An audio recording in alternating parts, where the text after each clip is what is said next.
The first 3 weeks of the eruption here in Hawaii, crazy things would happen in the middle of the night. A new fissure would open up and it would threaten a new neighborhood. Thousands of people were evacuated from their homes. I started the Hawaii Tracker Facebook group to help people understand what's going on and get their questions answered. Hey, how's it going? We're live. This is Fissure 20. We had hundreds of people all throughout the neighborhoods sending in videos, articles, and images. We spend a lot of time making sure the accurate information gets out. This is live. There's still lava moving. They weren't just sharing a story, they were helping their neighbor. If a family was being evacuated, my group would just jump in and help out. So it was huge. They were watching out for each other. Hello everybody, thank you for coming. Thank you for the support from everybody. As we go through this, we're growing closer together as a community. When tragedies like this strike, you really realize how much you need each other.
Aloha everyone, I'm geologist Philip Ong, here with Mr. Dane DuPont from HVERI, Hawaiian Volcano Education and Resilience Institute, bringing you guys another episode of Hawaiian Volcano Tracker. Today is Thursday, October 19th, 2023. Our volcano is still once in a while doing some quaking, Dane, and it's got people's attention. How has it been for you this week? Oh, busy, but we're keeping an eye on the activity up there and seeing the seismic activity, starting back up again earlier in the week. We'll be going over that. Also, we had a little bit of return of the spectros today, so that's kind of nice. But yeah, doing pretty good. Yeah, nice. Yeah, plenty of interesting stuff happening, but all underground.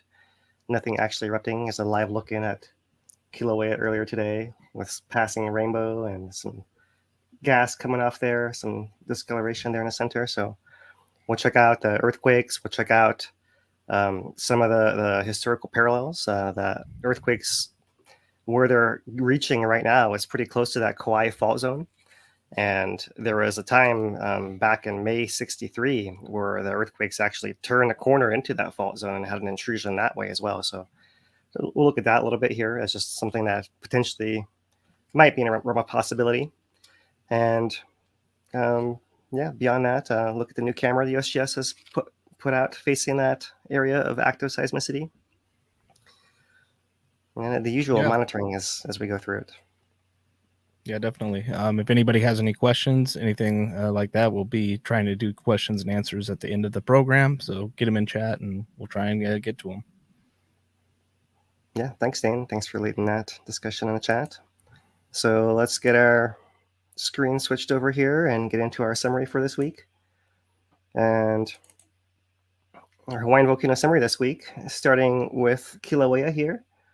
These are the earthquakes for the past month.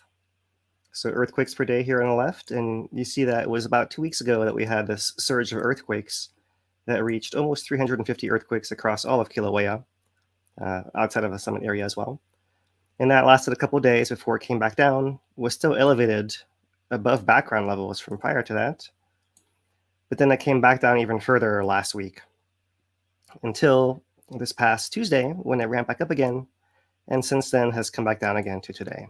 So an extra little flurry, a flare-up of the earthquakes in that same area, not as intense as it was the week prior, but still showing some ongoing activity in that area there. This is how they looked on a map. This is that entire area that's getting added up in those earthquake counts. And the area of interest for us is this part of Kilauea right here. So mostly south of the summit, extending to the southwest and the southwest rift connector, all through here, and reaching as far as this boundary of the Koaʻe fault zone down in there, where we have a cluster of earthquakes gathering in that area right there. So that's their location. We do have a tilt meter in this area right in here at the Sandhill station. And this tilt meter went offline for part of the time recently here. But otherwise, you can see that this green component, which is the one that's facing towards that intrusion south of the caldera, was rising, and you kind of imagine that this connects somehow to rising here, and it flattened out. It's basically stabilizing. And within this last week, here starting on Tuesday, there was the extra little ramp up, a little bit more inflation, and then since then stabilizing, but showing an extra pulse of magma went into the area and caused a little bit more earthquakes and tilt. And interestingly, that component that's the blue line that's facing Halemaʻumaʻu, the center of the caldera, that was going down. You have to ignore this part in here. Still going down, and if anything, flattened out. Did not seem to inflate very much, maybe a tiny bit here. You see that line is maybe 1 pixel higher during the same interval, but not a whole lot compared to that previous expression we saw at the beginning of the event a couple weeks ago here. What is interesting is if we look at the outlet station GPS, that's a little bit further down. We saw a similar pattern at Crater Rim last week. These are 3 components, east, north, and south, looking just at the north component of the outlet and looking at this very right-hand side because this is a full 2-year plot. And the interesting thing is that most of the time, the station is moving to the south, except during eruptions when the pressure is being relieved in the crater of Halemaʻumaʻu, then it sags back towards the middle. So most of the time, it's going south. And so this is the same pattern we saw here. It sagged back towards the middle, our most recent eruption in September, resumed its trek southward, and then just recently in the last week here, it seems to have turned and is now very, very slightly creeping to the north. So this is an interesting development showing how that center of inflation that when USGS put out their map last week was north of the station seems to be migrating a little bit to the south just based on this little bit of information we have here.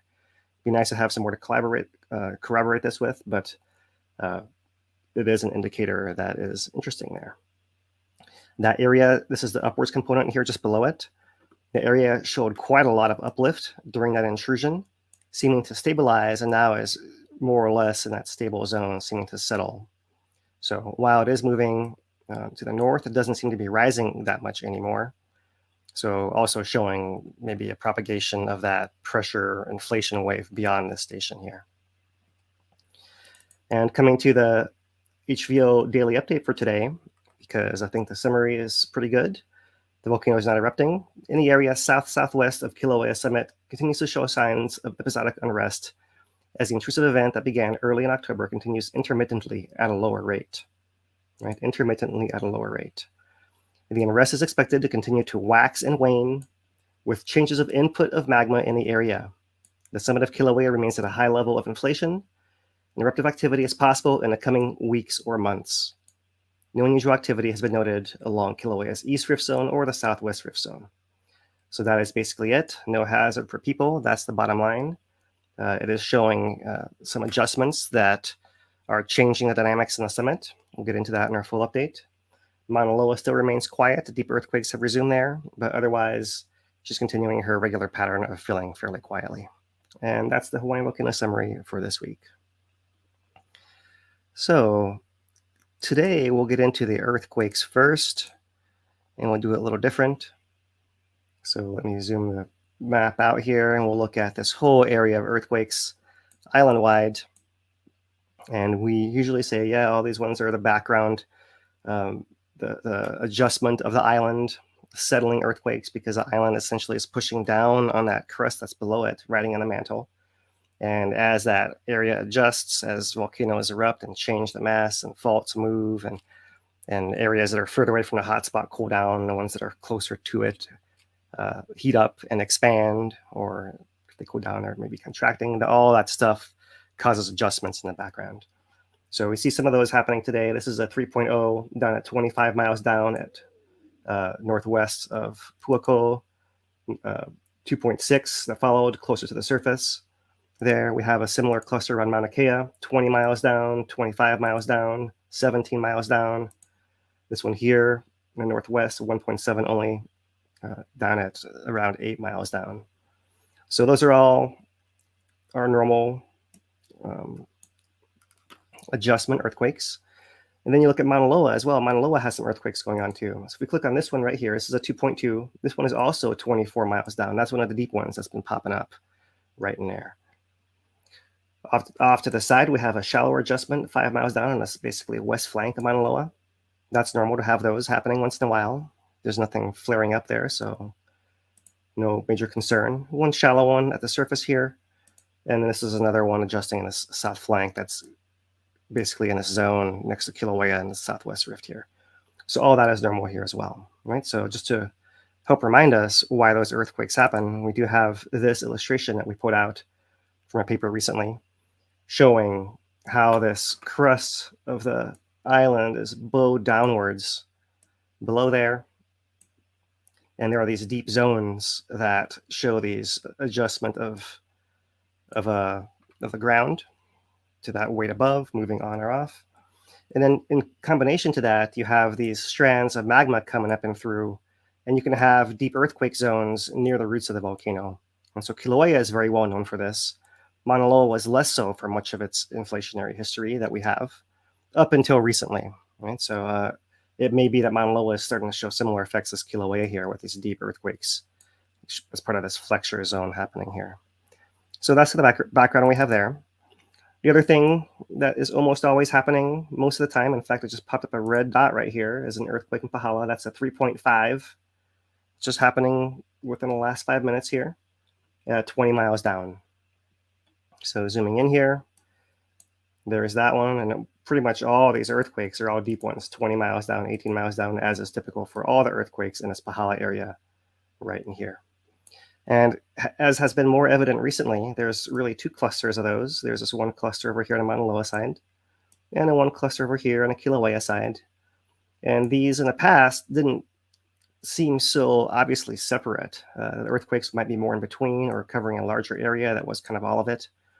And you might possibly consider that maybe there's a third cluster a little bit more offshore that's towards Kameʻehua, formerly known as Loihi, offshore over that way. But it is thought that the hotspot does split off into three different directions: a Mauna Loa branch, a Kilauea branch, and a Loihi, Kameʻehua, branch off in that direction there. So to remind you of that, because it's kind of ongoing and we often just pass it by as what's happening as normal, I thought I would bring back up this image, which is a paper from that paper, The Magmatic Web Beneath Hawaii by Wilding et al. In 2022. Right? And so this upper patch right here, this is showing those two patches of seismicity. There is that one that's closer to Mauna Loa, and there's that one that's closer to Kilauea right there. And they actually, in this particular version of it, they have this colored by different magmatic sills. So these are semi-horizontal, it could be inclined a little bit, wedges of magma that can be pretty wide sheets, they say as tall as 300 meters in some cases. So big sheets, that's this complex area that's under Pahala that's filling with magma that's acting as a buffer to funnel magma towards each volcano from there. And these stars is where they detected were the injection points from below, like where the magma is injecting from below before propagating out along those blades, sometimes in both directions, laterally away from there. Right, so that's the map view from the top. And they did, through the use of AI as well, to help process all these massive counts of earthquakes, put out this cross-section as well. So here they are, those same bands colored by different sills. So they're red one. Since my marker is red, I'll start with that one. There it is right there with an injection point there and how the magma spreads sideways. There is that kind of cyan, light blue. Green one here was one of the early ones deeper down, closer to the source, orange. And you see other post-its here as well. So that's what it actually looks like. And because it's cool, the whole reason I wanted to go through this again is to show this movie once again. And this is the animation that came with this paper. Let's see if I can make it a little bigger here. And this is just cycling through time through these couple years here. And they're just showing how earthquakes are activating in different injection points. I have it looping here. In different injection points and then spreading outwards from those injection points. And you can see different bands light up here as these things propagate through time. So from above, this would be that Mauna Loa feeder side, and this would be that Kilauea feeder side on this side over here. Right? Just to pull it back to how it looked before. And pretty cool to see how magma injects into an area that basically can be storage as this long sheet-like structure, can propagate outwards from there and cause pressure and earthquakes all along, kind of moving along. Another reason I wanted to show this to you guys today is because we could think of what's happening. It's a different scale, of course, but what's happening there south of the caldera at Kilauea, following a very similar pattern, right? You see magma injecting from its source and then propagating across an area and then flaring up earthquakes in one part of that structure and then another part of that structure as time goes on. And it can cycle over and over and over, as we've seen it happen recently today, before the September eruption, before the June eruption, and going back all the way to August 2021. So thought I could tie it in. We'll starting off big here from the big picture and then zooming into our volcano here. So that is that magmatic structure. And so to show their illustration of how it all fits together, there's that feeder spot, and you have this band of seismicity that goes towards Mauna Loa that way. Then you have one that goes towards Kilauea. It's more like this. It does seem to have another arch off that way as well, but that's your pathway right through there to Kilauea. This Pahala Kilauea seismicity band, the presumed pathway. Once those sheets get swollen in here, they basically keep squeezing over that way and eventually make their way up through there. And then somewhere along the base is where you have those extra earthquakes flaring up as the magma goes through there and interacts with that cracked bowing down zone of the plate. And then you get into the shallow system of the volcanoes further up. So that's the big picture where all the magma is coming from. We're still seeing activity down in this primary effect zone of the hotspot. So what that's telling us is the supply of magma into the volcano seems to still be pretty healthy, and likely not just into Kilauea, but Mauna Loa as well, right? Mauna Loa is not showing all this action at the surface, likely because it just expended itself and it has a lot of room to recharge. But it seems likely that there is a good supply of magma into Mauna Loa, just as well as into Kilauea, as we're seeing its effect on the surface today. So that's the outside looking in. Now we'll turn to what the earthquakes this past couple of weeks have looked like. And to this, I'm turning to the IRIS earthquake browser. And I plotted these earthquakes for the past 2 weeks here and animated them for you guys so you can see how it actually affects, starting off further up here. Further up, but actually simultaneously down in here, right? So it's almost like it's not really coming there and there. It's more coming from that direction together at the same time, all this zone flaring up together. And then a little bit later, you do see a little bit more action developing further south over here. That's the pattern of it. Here is what that little histogram looks like in this blue lines here. So this is showing per hour in this particular version. We've seen earthquakes per day, but this is per hour. So you see it really spiked early and was at low levels afterwards, died off pretty low here. And here's where it flared back up. You can see it's intermittent even on an hourly basis here, hour to hour, right, with more gaps happening over the weekend. So that's the pattern of earthquakes just now. And I thought to really show this, we're going to use Google Earth here in a second. But I think now's the time to pull in our other monitoring signals. So let's pull up our monitoring page and tags here. Start it up at the top with the last week across Kilauea. So here's raw earthquake counts per day. It peaked at 170-ish earthquakes a couple of days ago on Tuesday. And looking at the depth versus time, so a little bit more information here. It's the shallow band, these orange earthquakes right in here are the ones that are really coming through. So let's see, it's not zooming for me. Here we go. You see there's that kind of intermittent occasional activity happening through here. It's a little bit slower, a little bit faster, but then it really swarming more obviously on the 16th and 17th and 18th right in here. More recently, just today, not as much happening right now at present. That deep band in Pahala, fairly steady. These kind of variations are what we consider the normal random background here. So everything is as expected down there. Looking at the tilt over that same timeline, here on Kilauea, the net is actually slightly up. Starts off just below 1 microradian and it ends just above 2. So you gain 1 microradian across the week.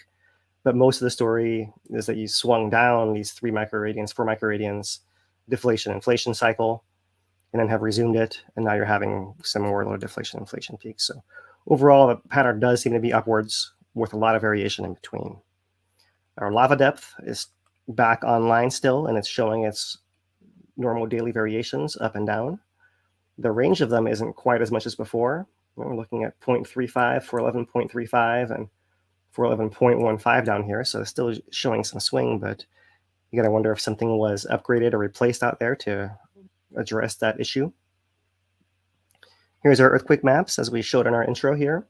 That's that large concentration and then a Pahala cluster on the Kilauea side shown over here. There are a few other occasional deep earthquakes. There's one there. But these could be also considered part of that background settling the volcano too. So that's the last week. And now zooming out to the last month, earthquake counts. That was the background before this crisis that we've gone through here, seismic crisis. And there is an onset on the 6th, coming back down to that background, dropping down. And our most recent flare up this past week right here, the last 3 days. Not as high as before, not as long as before, but notable as well. There it is. Looking at that more information, depth versus time for the last month, here is the onset of that main pulse right there, and a second one coming through here. You see in between isn't exactly any kind of lull. Let's make that bigger so you guys could all see it a little better there. Well, there's that first pulse. And the second pulse there. Then in between, showing still a good amount of seismicity there compared to background, say over here, before they've been started, but not nearly as much as you see before and after it intensifies there. Okay, moving on from those plots. Here's a tilt across the last month where it's more obvious that these over the last week deflation inflations are just kind of minor adjustments. Whereas really, this was the bottom of a deflation here about a month ago. So call it somewhere in this range of between, call it -8 to -10. We're up to 5. We're looking at in the range of 15-ish microradians, maybe a little less. Still clearly upwards over the last month here. So still swelling clearly. And this is Uekahuna, that area shallow towards the center of Halemaumau, where the lava has recently been erupting. Further to the south, where the inflation zone is pointed to the southeast on this green line from Sand Hill Station. There's that initial onset. Should, basically, if we were to make it continuous, it probably looks something like that, and then it would parallel like this, go up and flat. And so there is that more recent intrusion pulse right there. And moving on to the tilt on the rift zone, our Pu'u'u station is still showing this big anomaly. It's not quite clear. We'll have to wait some official report from USGS, but it seems to be going back to its regular baseline there. Hard to tell once it's spiked so far out of range here. But to reassure ourselves, we can look further down rift at Jonica Station and see that it's following a regular pattern of deflation. All is normal there. So no surprises. Here's a lava depth for the past month. Our most recent data for the last week is over here, still showing that variation daily up and down. But here's what it looked like earlier in the month, and you can see it was swinging much further than that, right?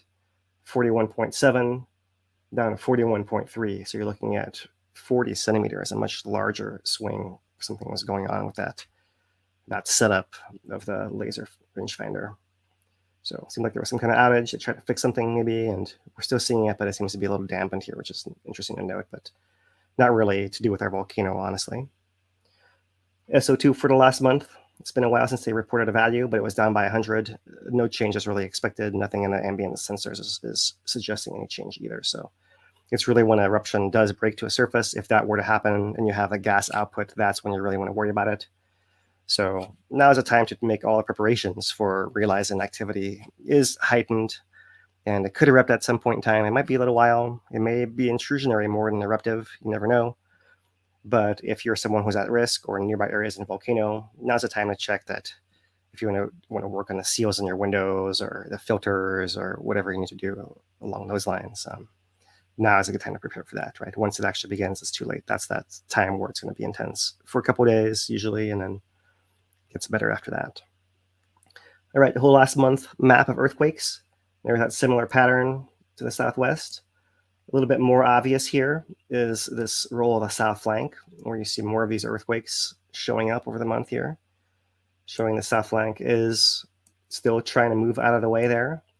Maybe southward over here as normal, but we have pointed out, including last week, how some of these areas in here is going to be moving more to the northeast, likely because the stuff's getting pushed to the south and basically have some kind of effect where the stuff gets, there's a separate block that's able to rotate out of the way, essentially.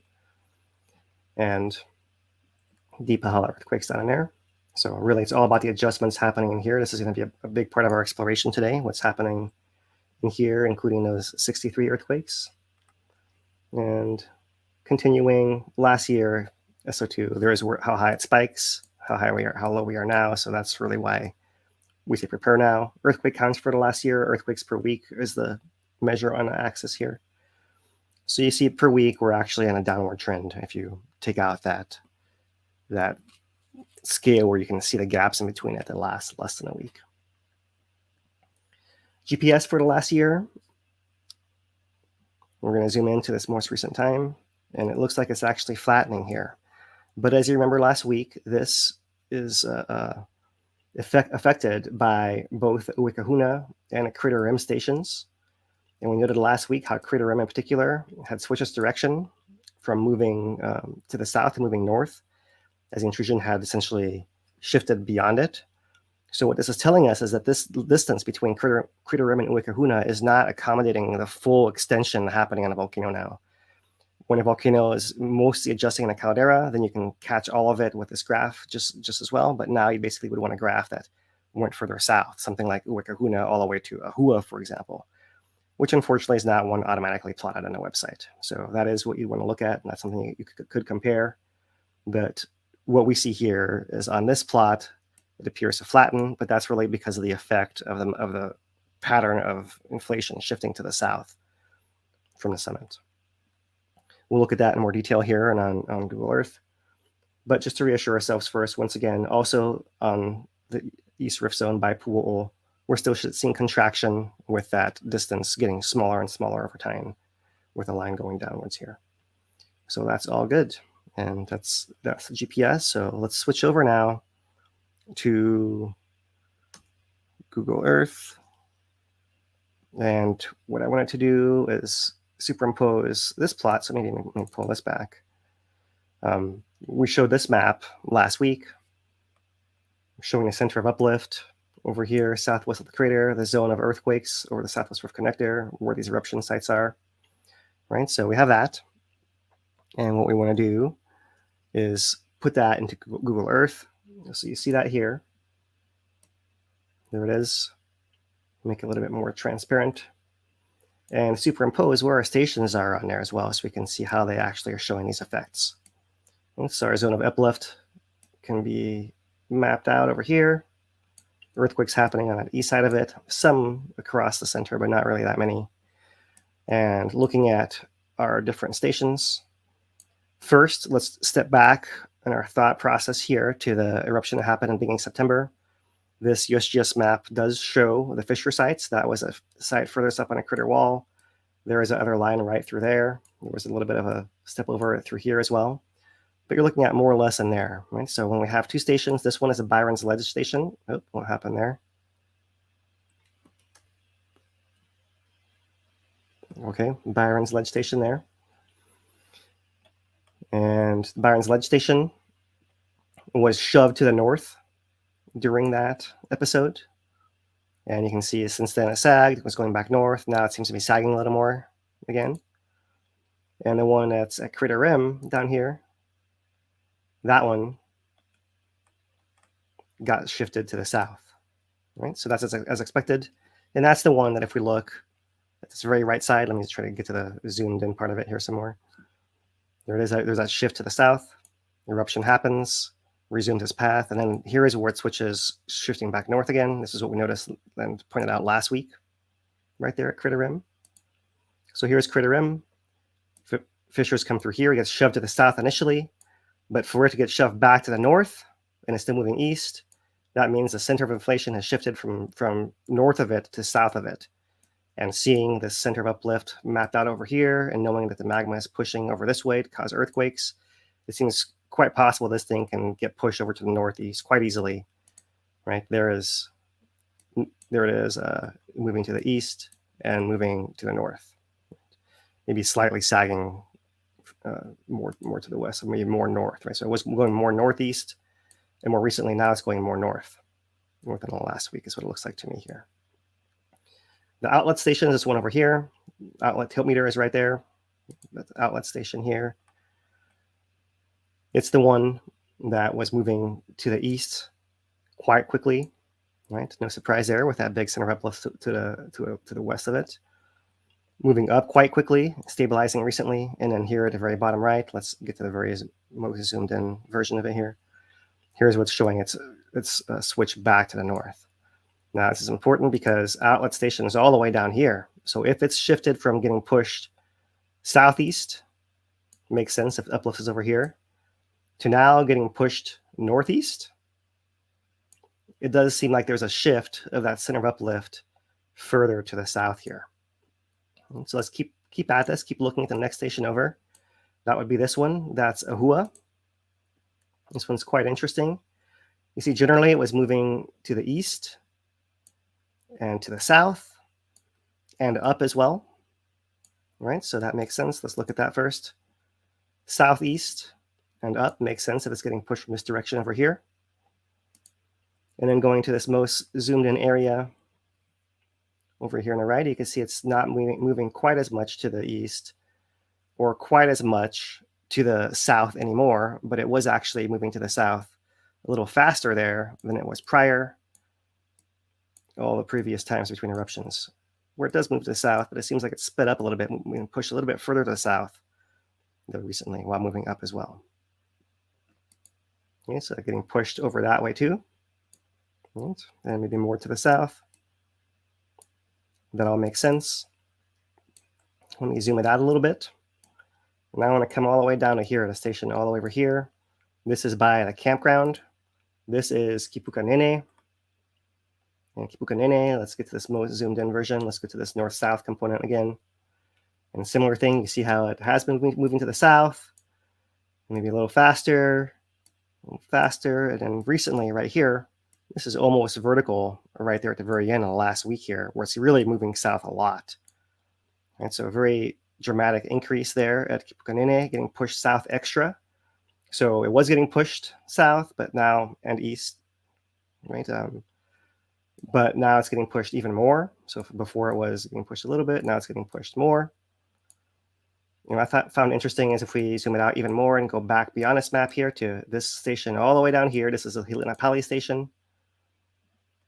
And let's go to that north component once again, and all the way to the right side of it. You see it also moves to the south, right? But look at it here in the last week. Really shot south a lot. Seems to have stabilized here in the last couple of days, but really dramatic push to the south, all the way at Hilinapali. So let's point that out on the map. That's all the way down here. So really quite a lot of inflation. If the center might have been up here earlier, it seems like maybe migrating further off to the south, maybe within this area, but further over where it can affect this station and push it south faster and push this one south faster. And further north here, it can stop pushing this one so much to the northeast, but now it's pushing it more to the north. Right? So that's really the shift to the south that we're seeing here with this inflation. Pretty subtle unless you are able to pull it out of GPS signals here, but certainly interesting to note what's happening there, right? This is actually showing in these slightly more solid, it's hard for you guys to see, but these slightly more solid yellow dots, the earthquakes recently, and open circles are the ones happening in the past. So there is that most of that Southwest Rift connector there. But here, this Koaʻe fault zone right through there. You had Kulanau, Kuaiki, Pali right through here. That zone is showing some earthquakes, maybe starting to turn that corner as well. And that's interesting to look at. And we'll turn to that in our research segment here coming up shortly. So, but that's just a little adding to the monitoring segment this week, where it all lays out in a map, how it compares to the inflation center from last week and how things have shifted within the last week here especially. So all that said, we'll turn back to our USGS updates and step through a little bit what they've said in the last week here. So on Friday, the day after our last update, they do say still similar language as we saw last week. An eruption is not imminent, but one could occur in a region from Halemaʻumaʻu south to the December 1974 events with little notice, 1 to 2 hours. No unusual activity.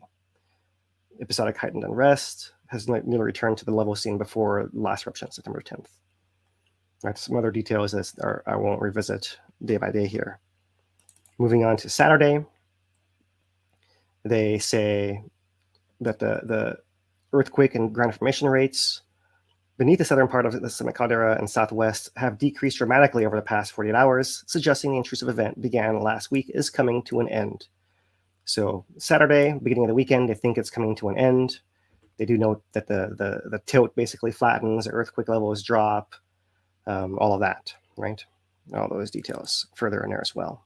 So Saturday, it's pretty similar, decreased dramatically, perhaps coming to an end, very similar to the previous day. Monday, similar as well, decreased over the past several days, suggesting it's coming to an end until Tuesday. And then Tuesday, they say, earthquake rates beneath the southern part of Kilauea seismic caldera and extending to the southwest have increased over the past 24 hours, suggesting the intrusive event that began last week is not over. So they say it went back up from 23-ish to 136 earthquakes in 24 hours in that area. Similar depth range, 1 to 5 kilometers, half to mile to 3 miles beneath the surface there. However, they do note that the Uekahuna station was still showing deflation, or no, actually, no, sorry, very slight inflation, not very high. And the Sandhill tilt meter was showing inflation to the northwest.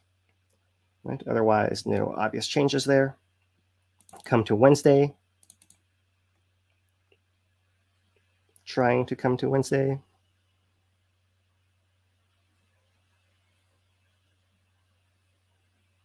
Looks like I'm frozen. Yeah, you have frozen now. Can still hear you though, but your image is frozen. Right. Yeah, something's happening here on my end. I'll have to wait for it to pass. I can't change the screen or my That view. was the problem. Yeah. Yeah. So, but I'm here, and we'll wait for the well, you want to do some screen questions software while we're catch here? up? Sure. Try You can throw some out. We can't pull anything up, but we can at least talk about some things. Yeah, pick the right questions for us to talk about. Yeah. Right. So we have a question. I think this one's from Nathan on Facebook. Can a lack of surface activity or can a lack of surface lava in Kilauea cause lava to drain to Lower Puna? if there was a pathway open to Lower Puna, then that could be the case, and that's in fact how Lower gets to Lower Puna when it does go there. But right now, that pathway does not appear open. We talked about that more extensively last week, where we showed all the 10-year GPS. And we lost Phil. Well, hopefully he'll be back here in a second. Let me just pull this up here.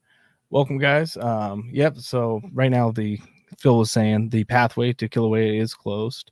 The Lower East Rift Zone is it's better in better condition than it's been since the 2018 eruption in terms of activity and things like that. So really right now the focus is on the Kilauea summit and then the upper Southwest Rift Zone and even the Southwest Rift Zone a little bit more, but that's kind of where we're looking right now.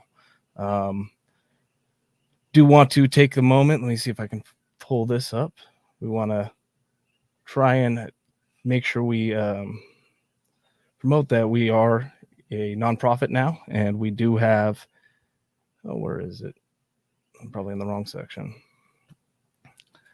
Here we go. We are a nonprofit now. We do take donations on hvary.org, which is our the Hawaiian Volcano Education and Resilience Institute. We have two main branches in that. The first one is what you're watching now, which is volcano education. The second side is resilience and community resilience. We're trying to create and work with digital hubs and community resilience hubs, things along those lines. So that's a different project. We're just gonna, hopefully Phil will be joining us back here in a second, and the entire system didn't completely shut down on him. But yeah, definitely check out hvary.org, and if you are so considerate, we do take donations there, and these are tax deductible donations, so make sure to get those in when it comes to tax season. All right, let me see what chat's, anything in chat. We got anything from Phil? Not seeing anything. All right, well, we got a special guest today. Yeah, we lost Philip. We're going to bring on Two Pineapples, our friend from over on the other side. Thanks. How you doing? I'm good. You got me? Yes, we do. Just sitting in the background watching what's going on. I see we lost Philip again. Hopefully, obviously didn't destroy everything because we're still up and running, so that's a good sign. Yeah, for sure. I'm just messaging Phil now. Yeah, while you do that, I'm going to go ahead and bring up last night. If you guys missed it, Philip was up recording an After Dark in the Park show that was hula. It was fantastic. It was part 2 of the part 1 that I was up on Tuesday night doing for their After Dark in the Park series. That was 2 great shows back to back. One with the cultural awareness and chanting and how being aware of the island and how everything works. She was a great presenter. It's a wonderful live stream to watch. We did it on YouTube as well as on Tracker on Facebook. And then Philip did his last night also on Tracker. So if you guys get a chance, check those out because it's something different than always doing the science that we're chasing up there, right, whether it's the telescopes or with the geologists that we've done in the past. It's a lot of interesting shows going on in the park. So if you're if you're on the island, check them out. They're free to go to as long as you can pay to get in the park, or you can watch them here on YouTube and Tracker. Definitely. And like the cultural component is an important aspect of, all the volcano education that we do, because one of the things we've brought up many times is the historical record, the written record as in the West that we'd be comfortable with using goes back to about 1843, 1840. After that, it gets very gray very quickly. And the Western way was like, all right, so we're just going to track what we know and we'll work off of that. But the cycles on Kilauea, they go in longer intervals than just 150 or 200 years. There's some big patterns in there. So, and changes that happen and things that escaped our understanding of Kilauea through the Western record. So being able to take the traditional writings and hula and being able to actually interpret them created better understanding for things that we were seeing after the 2018 eruption. Even though we had never seen it in the Western record before. Western record was just like, what is this? But then we started looking at the old chants, and things started making more sense. Like one of the old legends, just to go into it real quick, was about Pele steps and Pele walking, right? And we used to think that, that just means that, there's earthquakes and that's the lava intruding down and she's making a whole bunch of steps. But it's like, that doesn't, thinking about after we went through 2018, it's like, that doesn't really feel like steps though. That's more like a dance type of thing. What felt like steps, that pace, that rhythm, was the collapses. And we never would have known that until we went through it. And we actually were able to interpret the old legends accurately. Yeah, 100%. And without these, and I'll say, historians, the stories that are passed down from generation to generation, it would be lost. It's great to be able to have the means to capture this and save it for everybody for all time. Hey, yeah. There you go. All right, we got Phil back, so we can pick up where we left off. Hey, thanks again for jumping in, Lou. That's Lou from Two Pineapples. He does a live stream at 9 a.m. Hawaii Standard Time, Monday through Thursdays. So we'll definitely check him out and want to promote that, and as well as his 22.6, the monitoring stream, which now has the spectrographs back up. Yes, they are. Thanks, Dane. Right. Welcome back, Phil. Thanks, Lou. Yeah, thanks for stepping in there. My Chrome browser froze on me there. I had no choice but to just wait till I got back on here. Yep. All right. We'll let you pick back up. All right. Let me just reorder this back here. And here we go. So I'm not sure exactly where I went out, but this is the page I was on. Pretty sure about that. I was talking about the updates on that just yesterday, having noted that USGS changed their verbiage to say that there was now more earthquakes in that area to the south. They do show this new language starting yesterday. Continues to show signs of episodic unrest as an intrusive event that began in early October continues intermittently at a lower rate. The unrest is expected to continue to wax and wane with changes of input of magma in the area. That's similar to what we see today here. And now they say the eruption is possible in the coming weeks or months. That's similar to what we saw today. What I'll do is just maybe advance it one more here to the one from today. And rather than rehashing this upper part, let's go into where they put this extra 1 to 2 hours language further down in the update. So we noticed that 1 week ago, that was up here in the actual summary, that it was possible within 1 or 2 hours. Now it's saying in the summary it's within the coming weeks or months. And further down, they add more context. So they say, let's see here. There's a tilt meter area through here. GPS units in the south end, the caldera and further south and west have shown little uplift of this region since October 11th, when seismicity dropped abruptly. Okay, so here we are. There's some great extra elaboration. It's unclear how long the current unrest in Kilauea Summit region will continue. At this time, it's not possible to say with certainty if this activity will lead to an eruption. The activity may remain below the ground surface. However, an eruption remains possible, most likely in Kilauea Summit region inside of Hawaii Volcanoes National Park and away from infrastructure.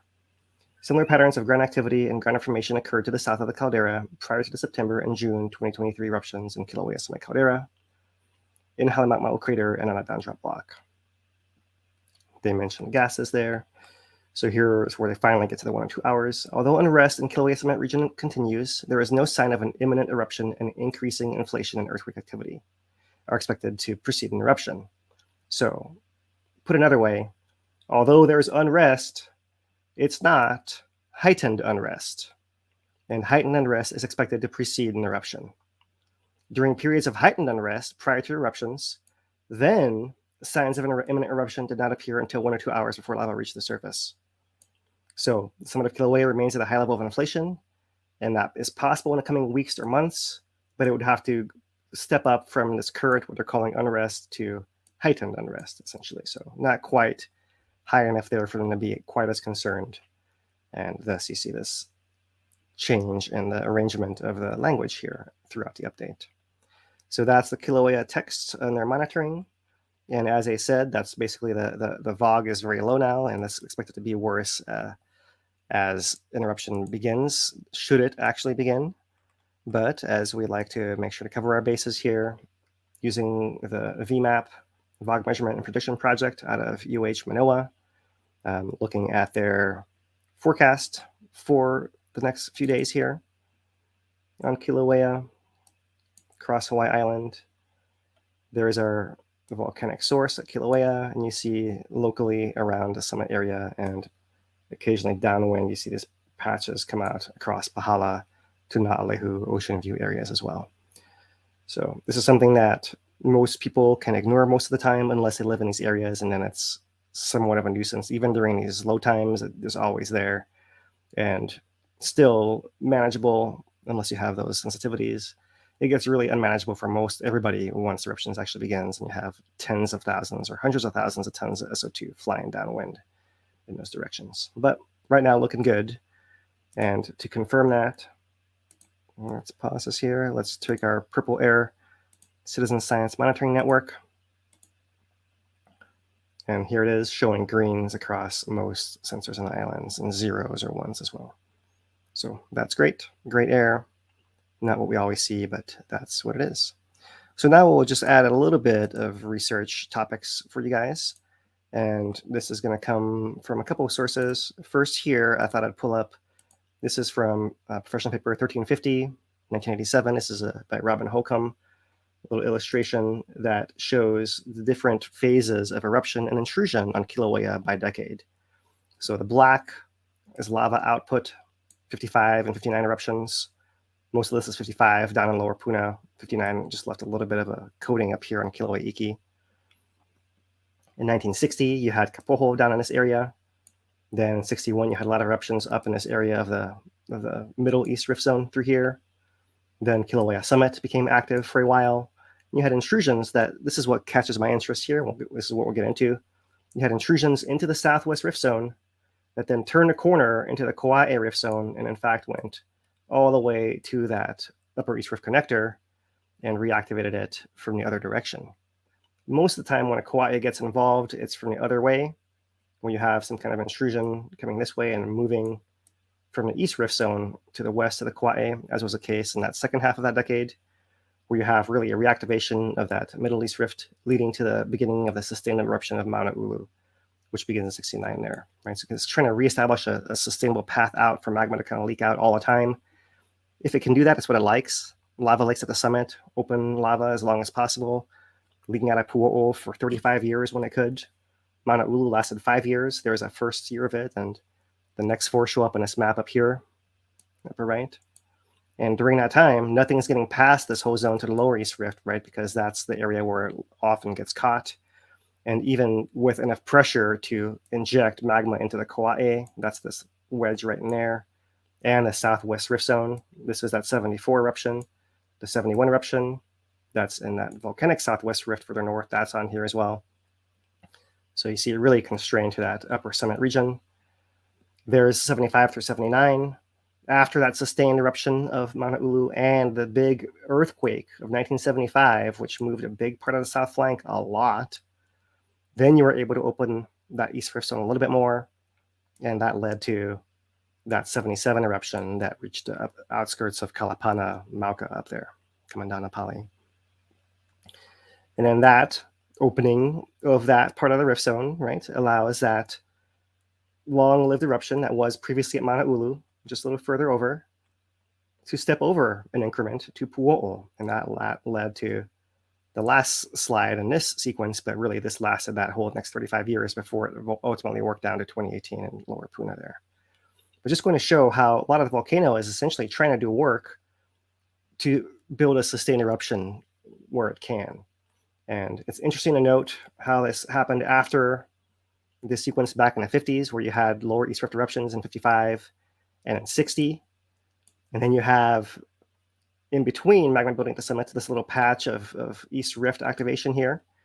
But then by 62, we're seeing an intrusion southwest wrapping around over this way. So that's what I wanted to focus on a little bit more. And just noting that this is part of a pattern that might be the beginning of a process of trying to reestablish this whole triangle right here, right? The Koaʻe zone, Upper East Rift Connector, and possibly the uppermost part of the East Rift Zone as well. So that's what the volcano is going to try to do at some point. It's going to take a while, right? It's years and years and years for it to get there. We're maybe seeing those very first stages where it's trying to leave the very immediate summit area and it's moving southwest into this zone further afield, right? So to give us some comparison of what that was actually like, I thought we could pull up what little there is from 63. And here is one of those reports by Willie Kinoshita from 67, USGS professional paper C175, or 175C, depending on how it gets cataloged in any particular moment there. So there is the summit area marked by that hatched line there. That's essentially marking a cliff of the main caldera. This is the pit of Hale Ma'u within it, and there's Kilauea Iki off to the side, so it gives you some orientation there. There's Uikahuna Station that showed deflation after correction here, right? Some of these other ones were showing inflation, but you see here Baiahua further south, tilt and offsets getting pushed away from this zone to the southwest. This gray area right through here is the area of ground cracking. They went out and mapped ground cracks, and the whole area was all cracked up. So if it was going to erupt or come to the surface, it's coming closest to the surface enough to cause the ground to crack extensively across that whole area in May of 73 or 63. So that's what the map actually looks like with the tilt directions. From Professional Paper 1350 from Holcomb once again here, we have that beginning of the swarm, May 9th, 1963. And so all kinds of different offsets they're showing in here, how the earthquakes came up, came back down, all through there. That's a similar kind of counts. How the tilt at the summit decreased at the same time as earthquakes increased down in this area to Koaʻe. But really, most important is this map of where the earthquakes actually were. So I just wanted to show you guys what would that look like were it to happen. Beyond just the earthquakes you see in the Southwest Rift Connector area all through here, which is what we're seeing now, you would see a whole extra patch happening further south in that zone over there, right? Maybe further to the west, maybe further to the south, maybe a little bit more to the east as well. But you're basically looking for something like this big block to be moving and quaking all around it because magma is trying to inject its way into that crack at the north end of it right there. So were that to happen, beyond what we see now, which we only see earthquakes gathering at the tip right there, you would see earthquakes happening further down. And that's one possibility of what could happen, but it's not what we see here quite yet. But just to kind of continue the story, this was May of 63. And further on in 63, in July of 63, a few months later, earthquakes returned, but they had seemingly established a pathway already around that corner. So magma kept feeding that area that entire time in the interim, and then earthquakes reactivated in July. And you can see bridged all the way to that eastern edge of that Koaʻe fault zone where it actually meets the Southeast Rift Connector. There's that other edge of the triangle right there. And it came all the way across through there, kind of relink the patterns, right, to both sides of the cracking there, such that one last advance here. In August of 63, we have an eruption by Makapui, and in October 63, down all the way by Nepal, all through here, further afield. So it actually worked its way back towards the East Rift Zone following the sequence of Southwest Rift intrusion. Not to say that that's how it's going to happen this time, because right now we know there's like a blockage right here. So that does seem to limit things to this wedge right in there as we see it now. So that's just a little bit of context to add to what we're seeing now as far as what might you consider as a possibility going forward in the future. Let's give you guys good views of, this is that August, that little red line is showing the fissures, very tiny, just right in there. And then one from October, there is a red line, it's a little further east, 3 different segments shown here. And you see extending further down the rift as well. Yeah, it's an interesting process there. And yeah, as I was answering a question earlier when I was frozen there, it really is just a matter of time before magma works its way back to the lower East Rift. That whole process seems to take decades and decades, right? That was the prognosis after 2018. It was decades.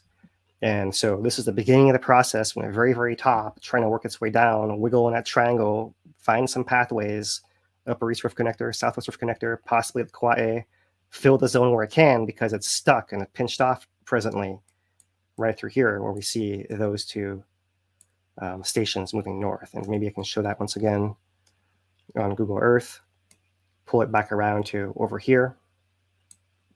It's these two stations, Makai, Makapui, where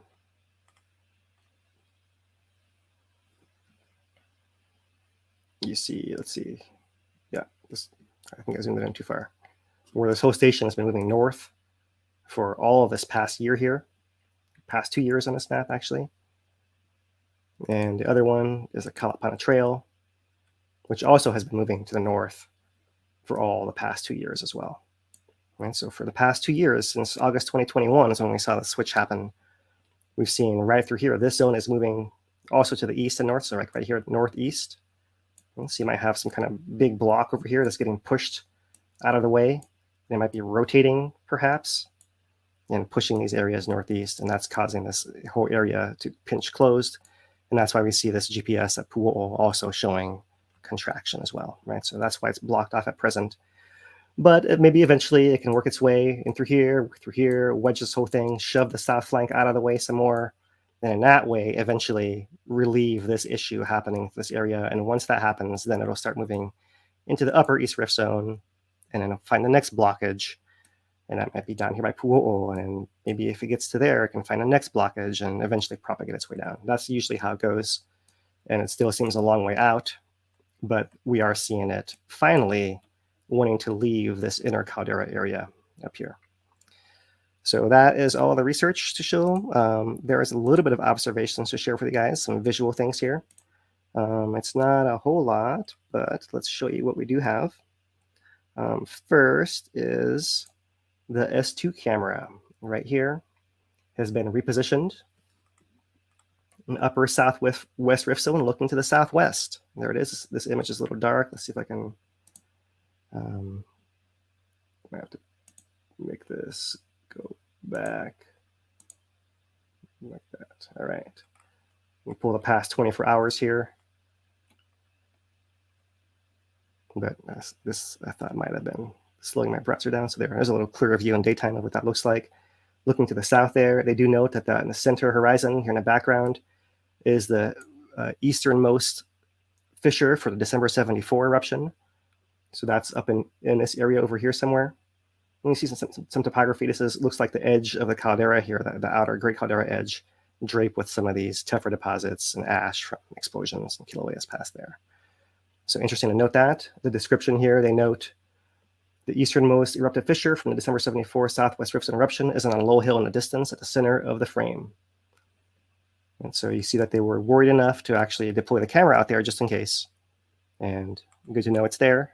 But given what I just said about that whole Kauai zone and how much space there is in there, one thing that maybe I didn't mention as much, and I'll pull it back here, is when you look at the Kauai fault zone right here, it lines up with the East Rift Zone. So really the East Rift Zone and Kauai fault zone line up.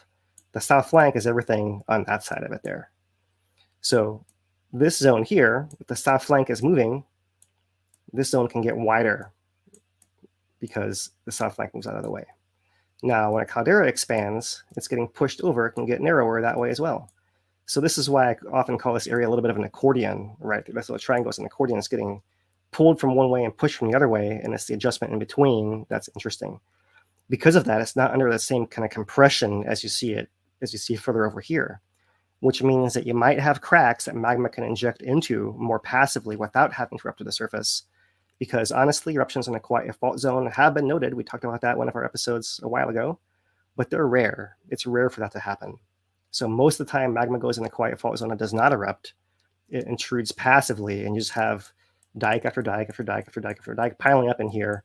And if we are now seeing this activity shifting to that direction and considering that as a possibility, were that to happen, that would mean less magma to come out at the top and more intrusion than eruption, right? That's kind of where I'm going with that there. So despite all that, just in case, we're looking to the southwest here as well. Yep. Okay, so next thing to share with you guys, visual observation. This is the S1 camera, and what I did is I just took, since this eruption was over, like in September, back in September. Let's see, is this going to play? All right. Just a view in the daytime, noon each day, of what this actually looked like. So very early in the frame, you see a little bit of uplift of the center patch right through here.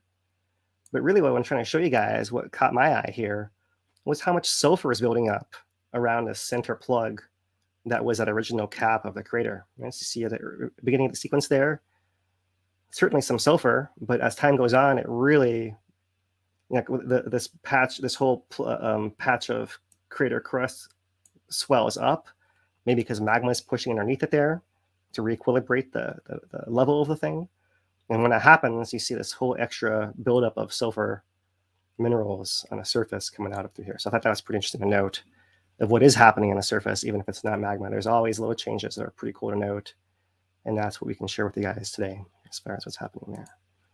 So that is basically it for the summit observations. We can run through the webcams showing a current view of the summit there. Sun starting to set. See a lot of fume coming up. Thermal is not showing much of anything. It's typical little hot spots by this west vent pond, west vent areas, 2.0 areas. V1 camera looking towards that June eruption, southwest part of the crater vent over there, fume off in that direction. Here's one we're just looking at with the extra patch of sulfur evident in the middle, the S1. Our new camera, the S2. Looks like the B1 is oh, this is just an error in transmission here, just not coming through right now. And B2, okay, getting a little bit further afield there. So all different views of Kilauea and pretty much quiet on the surface there.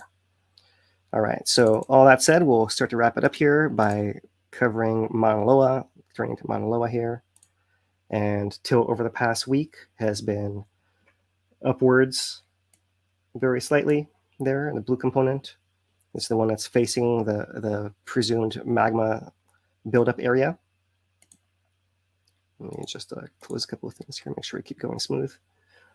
And for the last month, zooming out, there is that last week. You can see that it might have taken a little bit of a slowdown during that major pulse of intrusion, but it doesn't seem to have quite done the same here in the most recent part of the week with a rejuvenation of it.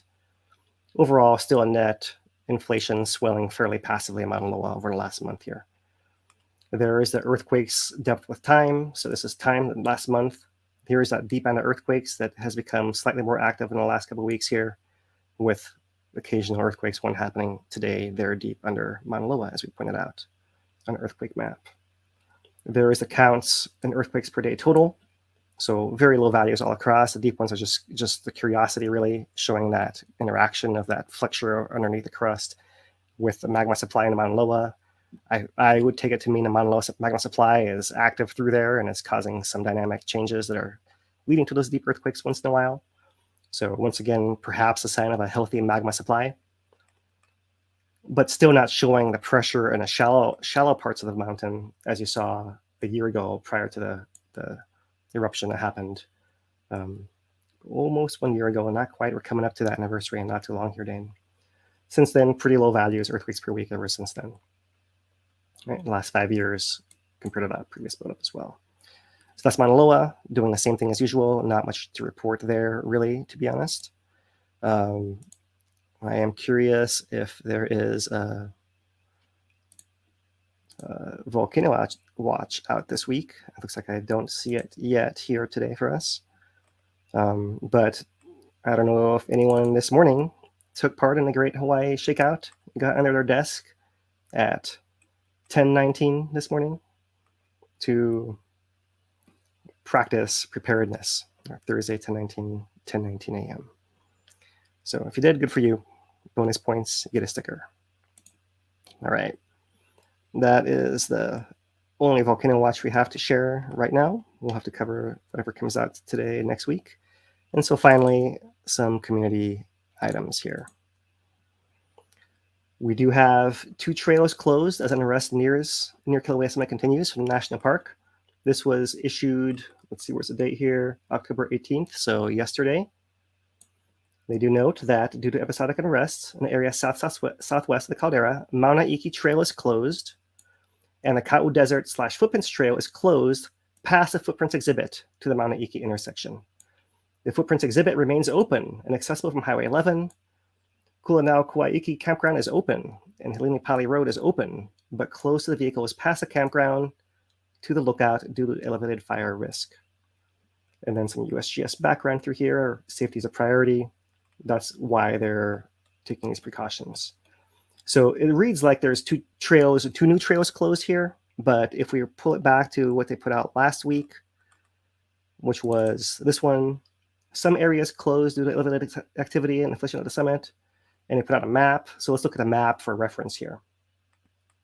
Okay, so last week, this map, they said that Devastation Trail in Koaʻe was closed. So presumably, this has reopened. And is what I'm reading into that. When you look at that further afield map, there's where we just were, reopened.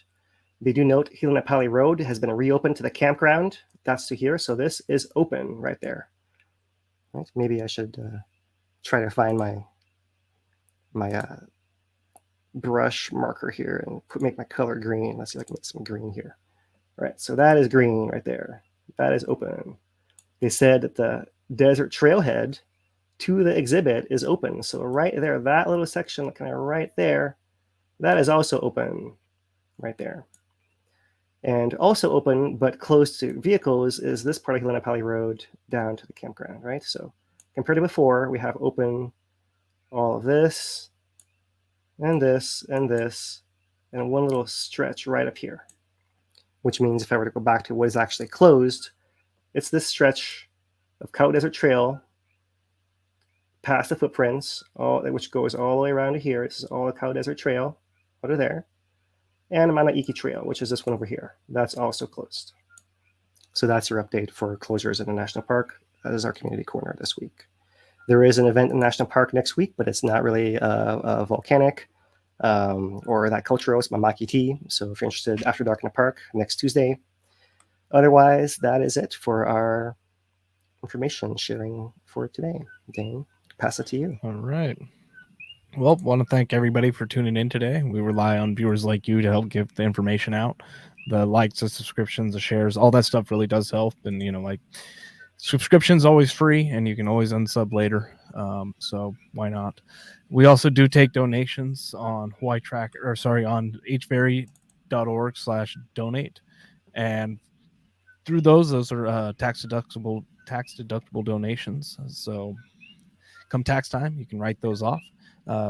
We appreciate all the support, including the super chats, which we did have one as well. I wanted to thank Skagit Ed coming through with a $20 super chat. Says thanks guys. Thanks guys. HVary. Y'all whack that. Thanks, Skagit. Thumbs up. Thanks, Ed. Appreciate it. And yeah, and then we do have some questions lined up as well. If we want to go through some of those. Some good ones in here. If you're so ready. All right. Yeah, let's see what we can do. All right. So first one is from a new viewer. 808 playlist says, is the Mauna Kea earthquakes I find strange. Isn't Mauna Kea dormant? Yes, Mauna Kea has some interesting earthquakes. There are two kinds of earthquakes in Mauna Kea. You have basically the settling of the mountain. The whole crust underneath the mountain is basically settling. The whole area is moving away from the hotspot.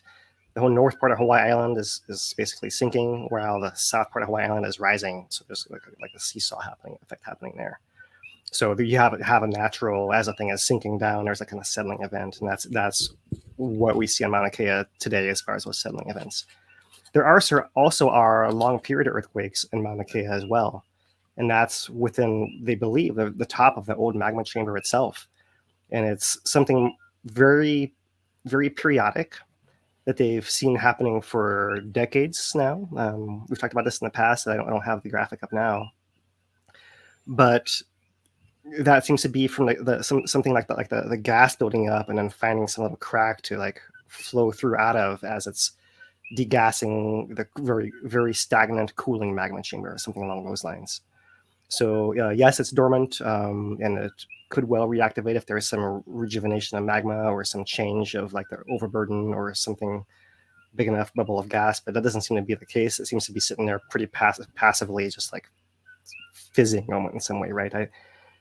What comes to mind for me is like when you have like a plastic water bottle or something, and it's not quite closed tight enough, right? And you were uphill when you come downhill.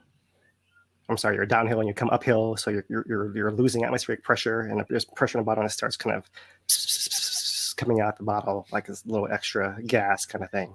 That's how I imagine that somewhat, right? You have this magma chamber, it's got like some cracks all around it, and it's got some gas building up, but somewhere like there's a little path out for some of that gas to come out, and it happens in a cyclic nature that it makes these periodic earthquakes. So that's cool earthquakes about Mauna Kea. That's not what we see happening. Those don't really show up on the earthquake map that we have. Let me see if I can pull that back up for you guys here.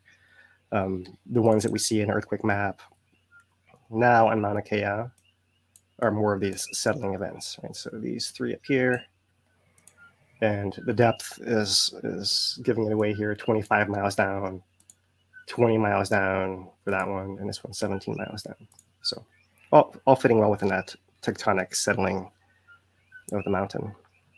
Yeah, good question though. Thanks for that. All right. While we're talking about earthquakes, I'm going to throw this one in there. June asks about the current Pahala deep earthquakes. Are these part of the Southwest Rift Zone? I seem to feel the deep earthquakes, but haven't recently. The current Pahala deep earthquakes are not part of the Southwest Rift Zone. They're kind of further down. The Southwest Rift is part of Kilauea volcano, and the Pahala earthquakes are part of the hot spot, which feeds Kilauea. So they're like a level removed, right? So for any magma to get into the Southwest Rift Zone, it's got to go through Kilauea's center first and then down the Southwest Rift. That's how we imagine it actually working. So as far as what you might be able to feel, it's tricky because it all depends, like we showed at the beginning of the broadcast there, the animation of the earthquakes moving through the Pahala zone. There's different parts of that sill of that complex that pressurize at different points in time, and depending on which part it is, it might transmit energy further off or through different parts of rock, and maybe not across other magma bodies, because magma, anything that's liquid, absorbs shaking. Right? You can kind of shake something within the liquid, it just sloshes around, but you have to have something solid around it to actually transmit the energy across for you to actually get to you where you can actually feel it. So it could be something like that too, like just a different part of the area activating, and different kinds of earthquakes, different kind of energy. That could make as much of a difference, as well as other effects of what's happening island-wide as far as the stress conditions and how that. But that's not something changing that quickly, but it does change between eruptions. And so that's the other thing that could happen, is adjustments of the surface to the eruptions happening in the volcano, maybe slightly changing something between where earthquake is happening and where you are, June. But good question. There's lots of different experiences of earthquakes. That's just how it goes, and we can usually bring up points of discussion, and it could be this, could be that, could be this, could be that, but there's never ever any for sure answer. It was one thing or the other. But good thing to remind ourselves of. Yeah, and with that earthquake there, and then the Southwest activity, it's kind of good. We haven't talked about it for a while, so worth revisiting. Good question. Got a question here from Dennis. It's a part of it too is when you look at this map, right? This map here is coloring earthquakes by time, right, and not by depth. So it looks like they're kind of in a line there. If you go to the USGS page, let me see if I can maybe pull that up here. This page, USGS page. When you look at these earthquakes, they get colored by depth. So you see different colors for different zones, I think, if I can set it up properly. So I don't think I have it quite right now. I don't know. I don't want to break the broadcast, so I'm not going to mess up anymore here. I think you answered the question. All right, next one from Dennis is a two-parter, but it's asked, so the area of inflation is wrapping around the south side of the caldera. Isn't that the region you said needed to activate for a Southwest Rift Zone eruption like in 74? Yeah, so that is the area towards the 74 vents. Absolutely, Dennis. So yeah, good job paying attention there and following through. That is the area, right? So we did note that further north area, that's the 71 area, often, or is thought to be pinch closed, but Mauna Loa is inflating, which Mauna Loa is inflating now. So you think that kind of goes out the shallow area, which might shift that activity further to this area where the 74 fissure was, right in here. And yeah, it's that is the area that's pushing. So it's all a question of, is it gonna pop out here? Can it find anywhere else to go and find space, like turning a corner and going in here somewhere, going in there somewhere, refilling the zone up here in this upper east rift zone potentially, or is that not going to be the case, right? So that's really it. If it can't find space in there, then maybe it pops out and erupts like it did in 74 in that direction. Who knows? It's really all about this triangle and how it deforms and adjusts all through there.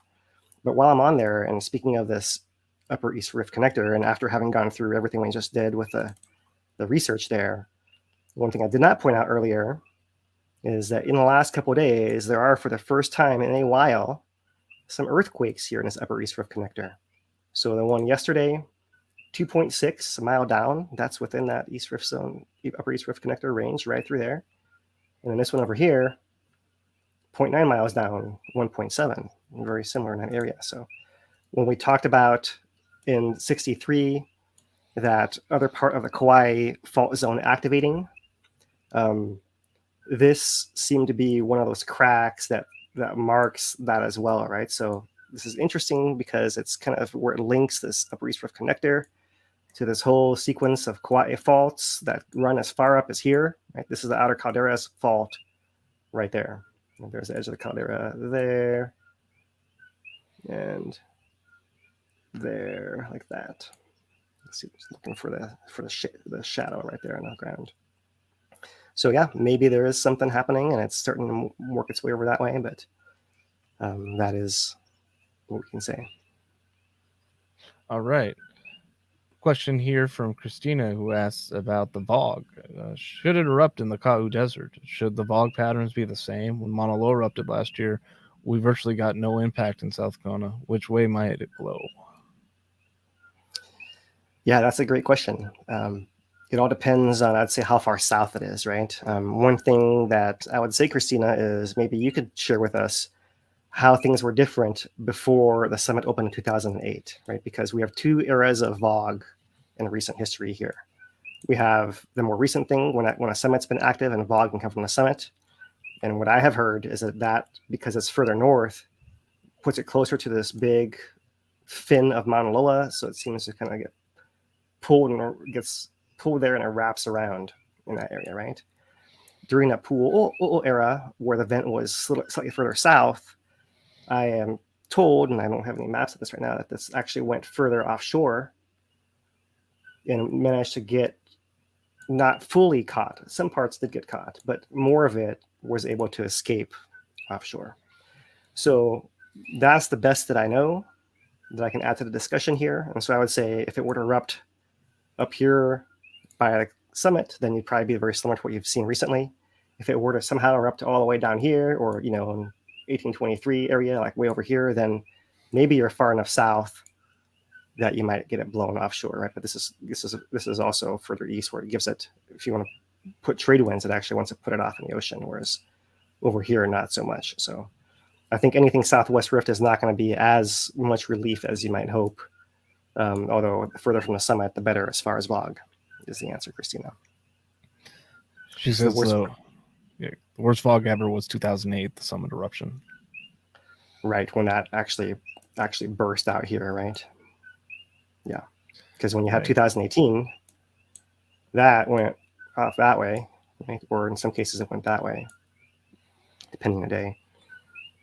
But yeah, 2008, further north it is, the worse it is for South Kona is what I believe to be the case here. So just luck of the draw. Makes sense.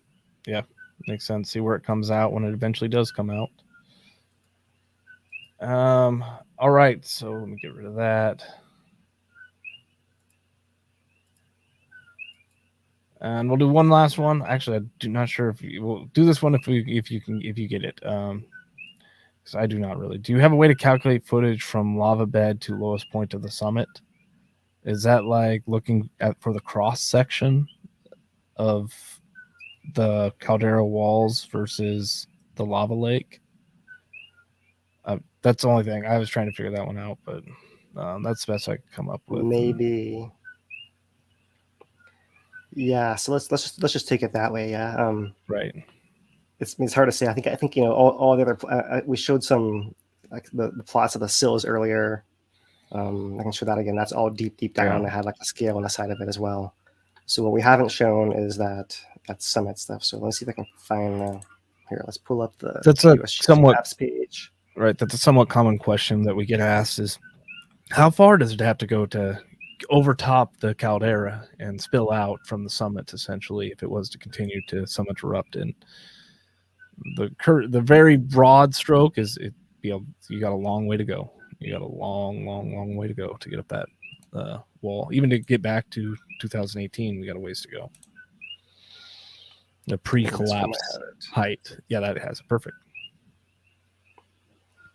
Yeah, so this is following the June eruption. We don't have a summary map following the September eruption yet. Right. But this is showing in gray that lowest point of collapse in 2018. Right there. Blue shows how much it filled with water in that year and a half afterwards, which got blown away in the first 90 minutes of this eruption, 2020 to 2021. Filled it up that much depth. So because it was so skinny down here at the bottom, it filled a lot of that actual depth pretty quickly. Recently, it's spread out across a much larger area, so each layer is much thinner. That's what these oranges and reds and maroon right here actually is. The yellow is showing the previous height of the crater before the collapse in 2018. Right, so just to recover what we collapsed, we have to refill all the way up to the yellow from where we are here at this orange to gray right through there. So we're still missing, compared to 2018, all of this, all through here, all that, all through there, all of that's still missing, right? Now, all that said, there's still another cliff up here that's higher than where we had it in 2018. So for it to reach all the way up to there to spill over to that, you see, you really got to fill up a whole lot. You got to fill up all the way up to that contour line up there, all the way across off this map. It's really a huge area you got to fill in. And when we talk about it leaving much thinner layers because it's spread out a lot further, you really take forever, right? And so the challenge really is, can you have enough lava coming out for a long enough time, fast enough time, without disruption or interruption to get to that point? And what we're seeing most recently is a pattern of more frequent summit eruptions that last less time. So that seems like it's really off the table at this point in time. It's a nice curiosity. We were talking about that in the era of lava lake. It's just filling passively for months and months and months. How long would it take? How long, that seems reasonable to, okay, well, at this rate, and we'd always say the caveat, or if nothing changes before 3 years from now, I might get there 5 years from now. And then things change, and they've changed 5 times in the last year. So that caveat really is the most important thing. It's likely to change before it ever gets there, and exactly, they're more likely to have a crack outside the crater, lava outside the crater, than have the crater all filling up. That's something you'd imagine will probably take decades or centuries to accomplish, depending on just the right conditions. So we did run the poll again with the same over/under date of October 27th to see if it would erupt before or after, just judging based on your guys' feelings in the chat. In the beginning of it, Lou ran one poll himself as well, and we were sitting about 3/4 people thinking it would happen before the 27th. We're now on the other end, where about 3/4 of people believe that it will be after the 27th. So Vegas would have cleaned house on this one, and on the bets. And it's just interesting, and we're still not there yet. We still got 8 days to go until that. So we'll get to do it one more poll. You'll get odds if you put in a bet on it being under next week, and it still hasn't happened by then, because you'll be right up against it. But yeah, can a non-profit run a betting service? Probably not. Thanks to ask the lawyers academic at this point. Right. We have Chat GPT on retainer as a lawyer, so we'll have to ask it. No, I'm kidding. All right. Well, that does it for me for this week. Yeah, me too. Thanks for your help. Thanks to Lou in the back end here for helping as well. And as always, thanks to the USGS for putting out all this great information that we can then compile and share with you guys. So unless something happens between now and next week, Thursday, our usual time, 5 p.m. Hawaiian time, we'll see you then. If something does happen, we'll pop in between. As we have laid out here, would not expect it. I'm right now, personally today, I'm leaning more intrusions than eruptions sooner than later. Of course, eventually it fills up and pops up, but not seeing signs of that yet. So I would take the over myself right now as well. Right, considering it's all fake betting, I'll say that. But yeah, I mean, it was kind of in the beginning, it was kind of an iffy proposition, right? Because you had all that activity, and it was like, oh, people are going to go on the under hard because even USGS would have taken the under, 3 weeks ago or 2 weeks ago when we were doing that thing. Yeah, so certainly looks like it. Yep. Yeah. All right. Well, until next week, everyone. From HVery, he's Dane DuPont. I am Philip Ong. Aloha, everybody.